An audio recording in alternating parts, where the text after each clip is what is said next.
कर आप आई हैं बहराइच के बलहा 282 विधानसभा क्षेत्र में, आपको कैसा लगा? ये मुझे लग रहा है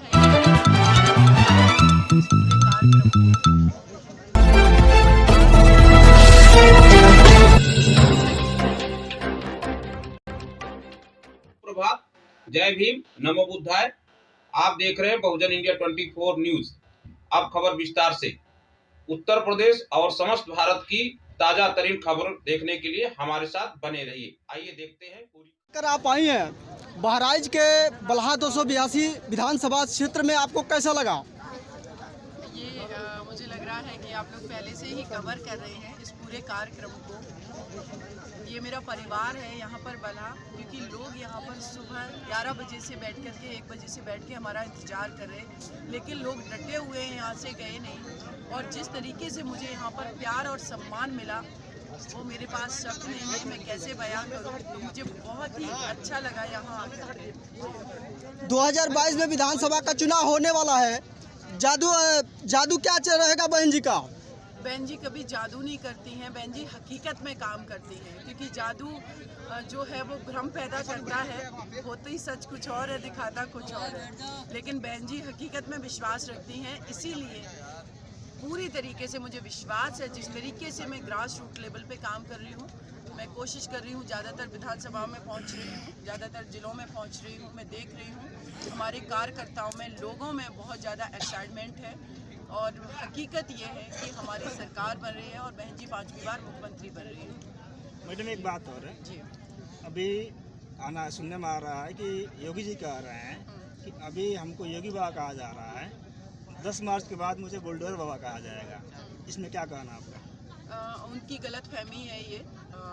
वो अयोध्या से कभी चुनाव लड़ने जा रहे थे, कभी वो मथुरा से चुनाव लड़ने जा रहे थे, लेकिन उनको बैक टू पवेलियन कर दिया गया, गोरखपुर भेज दिया गया है। तो उनकी बातों पर आप विश्वास मत करिए, बिल्कुल भी विश्वास करने की ज़रूरत नहीं है। इस उत्तर प्रदेश के एक भी घर पर जो वो धमकाने की कोशिश कर रहे हैं, बुलडोजर चलवाने की बात कर रहे हैं, नहीं चलवा पाएंगे, क्योंकि वो सत्ता में नहीं वापसी कर रहे हैं। ये उनकी गलतफहमी बहुत जल्दी 10 मार्च को दूर होने वाली है। तो उत्तर प्रदेश की मैं जनता से कहती हूँ कि जो आपको इस तरीके की धमकियाँ दे, शासक और राजा प्रजा के हित के बारे में सोचता है, धमकाता नहीं है। जो ऐसी धमकियाँ दे उसको गोरखपुर में उन्हीं की जो विधानसभा है वहाँ पर किस तरीके से हराना है, वो उनको सबक सिखा करके भेजें, वो ज़्यादा उनके लिए उचित रहेगा। एक बात और, अभी बीएसपी में आप चूँकि बैकवर्ड में मौर्य कास्ट आती हैं, मौर्यवंशी परिवार से, पिछले दशक में या पिछले राजनीति में मौर्यों का बहुत बड़ा 1927 में, बीच में मौर्य हट गए, फिर आप आई हैं, तो आपके आने से फिर मौर्य के वोट में क्या आएगा यहाँ पे? देखिए, एक पहली मैं आपको बात बता दूं, मुझे पूरा देश बहुत प्यार देता है। आप मुझे पर्टिकुलर किसी कास्ट में बांधने की कोशिश मत करिए। मुझे इस देश का हर वर्ग प्यार कर, तार्किक बन करके अपने वोट का सही प्रयोग करने जाना है। जब यहाँ पर चुनाव है 27 तारीख को, जिस दिन वोटिंग हो, मेरी माताएं बहनें बैठी हुई हैं, मुझे पता है घर पर खाना बनाने की आपकी जिम्मेदारी होती है, लेकिन मैं कहूंगी अगर आपके पति कुछ भी आपसे कहे, बोल देना। बाबा साहब ने कहा था, मान्यवर कांशीराम जी ने कहा था, भूखे रह जाना लेकिन अपने वोट का प्रयोग करना मत भूलना। तो सबसे पहले जो लाइन लगे बूथ पर, वो सबसे बड़ी लाइन बसपा पार्टी को वोट देने वाले लोगों की होनी चाहिए, बसपा को वोट देने की होनी चाहिए। ये मैसेज हमें जब हम वोट डालें तब भी हमें छोड़ना है कि बसपा में वोट करने वाले लोग बहुत ही संगठित ईमानदार लोग हैं। बसपा में वोट करने वाले लोग किसी के बहकावे में नहीं आते हैं, क्योंकि हमारी बहन जी फालतू की घोषणाएं नहीं करती हैं, वो सबके लिए काम करती है। लोग हमसे मीडिया बंधु वाले पूछते हैं बसपा का घोषणा पत्र कहाँ है, मैं बता देती हूँ, मेरे भारत का संविधान देख लो, वही हमारा घोषणा पत्र है। लेकिन ये बीजेपी वाले क्या करते हैं, संविधान को खत्म करना चाहते हैं। क्या ये कर पाएंगे कभी?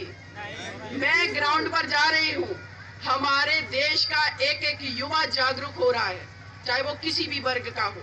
हमारे युवा नहीं चाहते हैं कि इनके भड़कावे में आए, लेकिन वो मजबूर हैं। और ये उनकी मजबूरी बहुत जल्दी खत्म हो रही है, क्योंकि वो ये अच्छे से समझ पा रहे हैं कि इस देश के अंदर, इस उत्तर प्रदेश में, उत्तर प्रदेश की स्पेशली बात करें कि किसी ने अगर विकास किया है तो हमारी बहन जी ने किया है। इसीलिए सारे वर्ग के युवा सब कोई बसपा को आज पसंद कर रहे हैं और 2007 से 12 वाला शासन काल याद कर रहे हैं। तो इसीलिए आप सभी से मेरा अनुरोध है कि आप लोग अपने घर की बेटियों को सुरक्षित रखना चाहते हैं, उनको अच्छी एजुकेशन मिले, शिक्षा मिले, स्वास्थ्य मिले, अच्छा यातायात के अच्छे साधन हो। अगर आप चाहते हैं कि आपके बेटों को उधर ध्यान मत दीजिए, मैंने वही तो अभी बोल रही हूँ कि कभी किसी की चीजों में जाना ही नहीं है। हमारा एकाग्र मन इतना स्ट्रांग होना चाहिए कि आसपास कुछ भी हो हमें हिला ना सके। तो अगर आप अपने घर के बच्चों को चाहते हैं कि वो नौकरियां करें, अच्छे से उनको नौकरी मिले, उनका जीवन अच्छा हो, आगे बढ़े, विदेश में पढ़ने जाए, डॉक्टर, इंजीनियर, IAS, PCS बने, तो आप अपने वोट का प्रयोग बहुत सही तरीके से करें। आप चाहते हैं कि आप किसान भाई, उनको फसल का उचित मूल्य मिले, तो बसपा को वोट करें।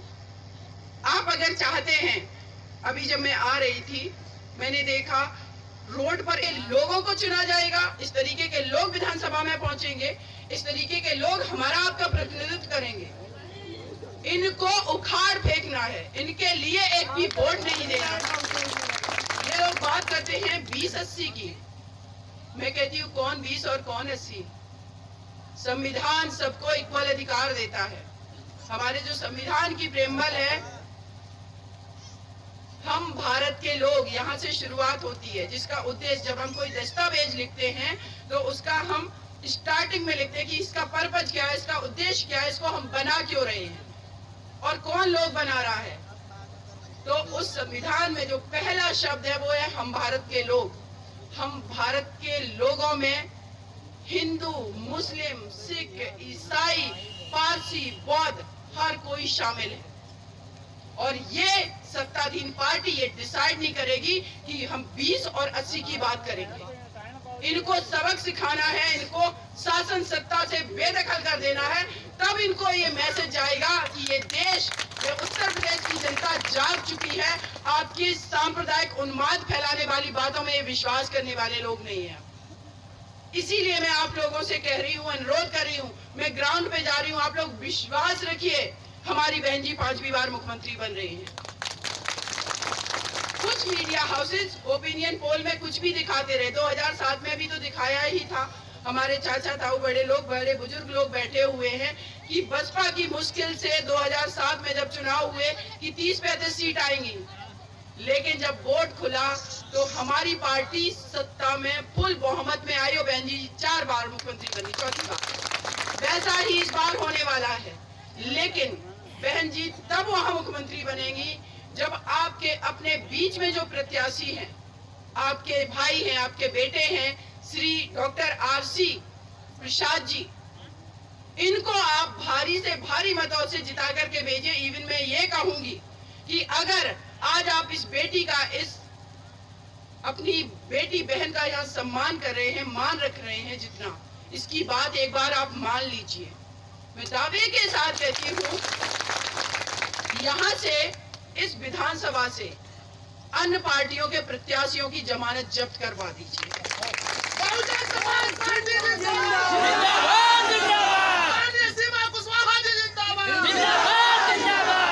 हमें 2 बजे रात तक बाबा साहब की तरह जाग करके संघर्ष करने की जरूरत नहीं है। हमें सिर्फ तार्किक बन करके अपने इंडिया 24 न्यूज देखने के लिए बहुत बहुत धन्यवाद। चैनल को लाइक करें और सब्सक्राइब करें। जय भीम।